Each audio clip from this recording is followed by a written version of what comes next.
I got a tree across the road, blew over last night. And it got about 4 inches of snow last night. And the tree came over down just 200-300 feet before the spot where I'm working today.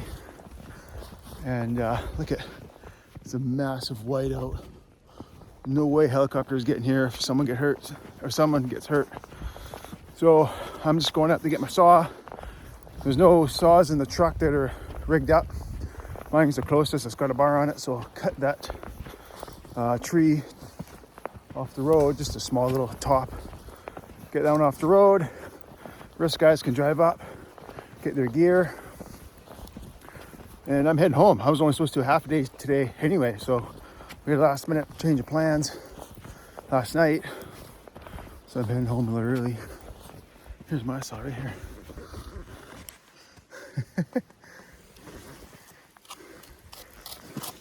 Oh, she's crusty.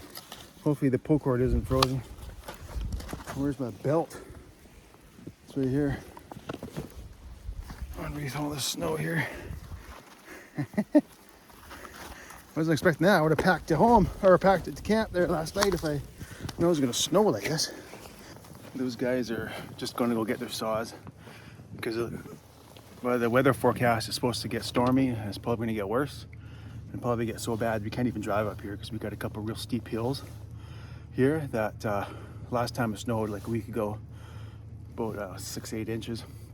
We needed chains to come up here, and then we ended up having to get the bulldozer up here to plow the road. But and being up this high, we get a lot of not just snow but visibility, so we can't work if someone got hurt, you know. So chopper can't get here if someone gets hurt, and we're a long ways away from the hospital.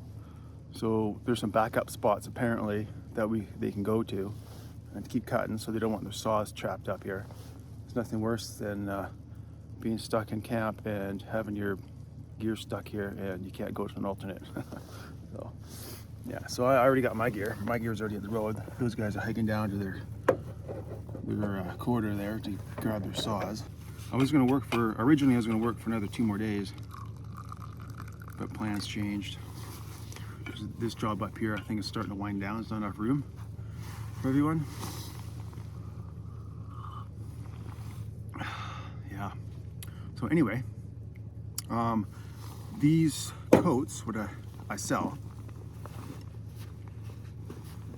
one of a kind. I designed them myself. It's a winter coat. Whoa. Okay, never mind, that didn't work. Let me adjust the tripod here. Oh, I dropped my tea.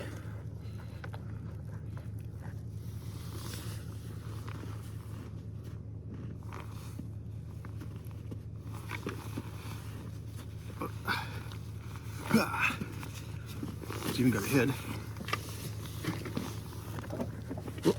It's even got a head. Come on now. Which zips off, and it's on sale. It's a one of a kind. I got it custom made, and it zips off this hood, and it's got, you know, a felt liner in there. This comfy felt liner, and it's on sale. It was 50% off, but since winter is going to end soon, and we got a bunch left, we're doing it. I was told 60% off. The wife said 50%. Just get rid of them. Because the sweaters are more popular. I got this sweater here. This one's stretched out. It's a year old now. It's been highly abused. We're using it every day for work.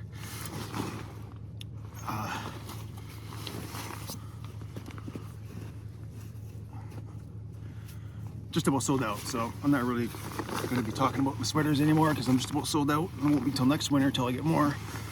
So I'm going to sell these coats. And it's got a pocket, a zippered pocket here. It's got a pocket, a deep pocket here. I can hide my whole phone in this pocket. That's awesome. Yeah, just a high-vis winter jacket. And 60% off, which is, what is it? I don't know, less than 75 bucks. Because I was going for 150, so less than 75. Or whatever 60% off 150 is, so yeah, dirt cheap. That's Canadian too. So the Americans are getting a deal. A really good deal. Yeah. It's a beauty day out. Not for working though. I mean, down at camp, we're down on the ocean there. It wasn't even raining. It rained all last night. It's been raining for like 3 days straight or more. Like heavy rain. And it just felt like one long day. Just like the days felt like a week. 3 days felt like a week. It was just like Groundhog Day. Just like everything was the same, just miserable, raining. Yeah. And now we're getting snow and it's miserable. But I'm heading home, so I don't care. All the other guys still in camp, they gotta deal with it. Yeah. So I'm gonna try and get a job from home next. Might have to go camp though, so work is pretty tight right now. There's more guys than there are work, available. So, and this industry is it's a real small, tight-knit industry for falling specifically. So it's kind of like who you know. It's all about networking and reputation, and it's really tough to get into the industry because the learning curve is so steep. That's why it's always good to start out when you're learning in second growth and build up your skills there. But for the new guys, it's really tough because no one wants to hire a new guy because everyone's an independent contractor. So like the problem for the companies, falling companies, is like they'll take on a trainee, train them, and so they're losing money training this guy, not losing money or not making any money off this guy, training him, and then after he starts to get good, he leaves.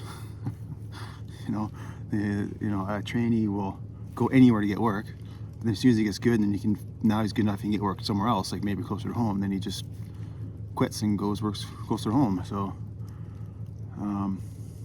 yeah, it's really tough for trainees to get started. Yeah, it's a pretty tight-knit community, at least up here on the BC coast. Yeah, and if you don't have all the connections, it's a lot harder to stay steady all year. Yeah, because it's kind of like a feast or famine type of industry. It's either you're flooded with work opportunities or there's nothing. So, yeah. Then you're battling the weather. Like in wintertime, you want to be in low elevation and you don't want to be doing heli. Because high elevation, like here, you're snowed out. In heli, you're fogged out. Or for weather, you're out for weather, storms and stuff. So you want low elevation as best you can. Yeah.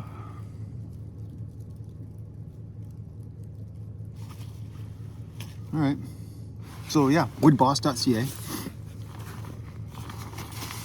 Woodboss.ca and trigv.com is my other website that I built myself. I started it and built myself.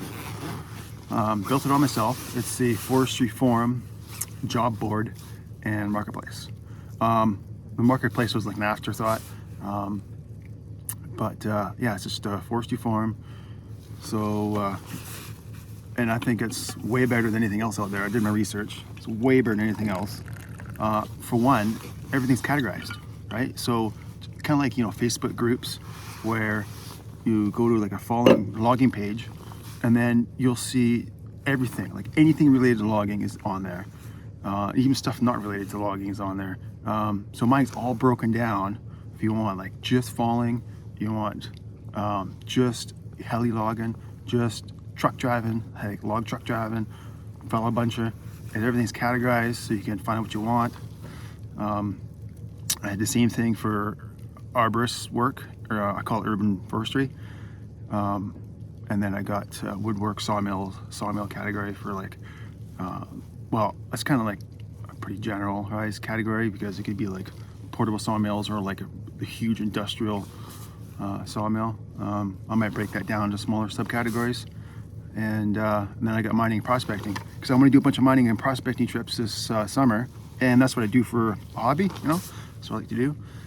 So I got that on there. And also I did some research on mining and prospecting forums, and there was one really good one, and it's not online anymore. They shut it down. The rumor is the owner died, and then the wife just shut it down. It was really, really good too. Yeah. And then there's one down the States, but it's like run by an association or something, some mining prospecting association or something. So I don't think it's that good. And so I'm hoping mine will kind of fill that void. There's nothing really out there that's kind of like what mine's gonna be. So, oh, they're back. That wasn't long. All right, see you guys later. Well, there's my gear. I got 2 hours to wait. All ready to go. On the steel bars, 390, 592, 572. Got all my totes and my laptop, everything. Jumping in that boat over there, but you gotta get into the engine there first before I can load my gear.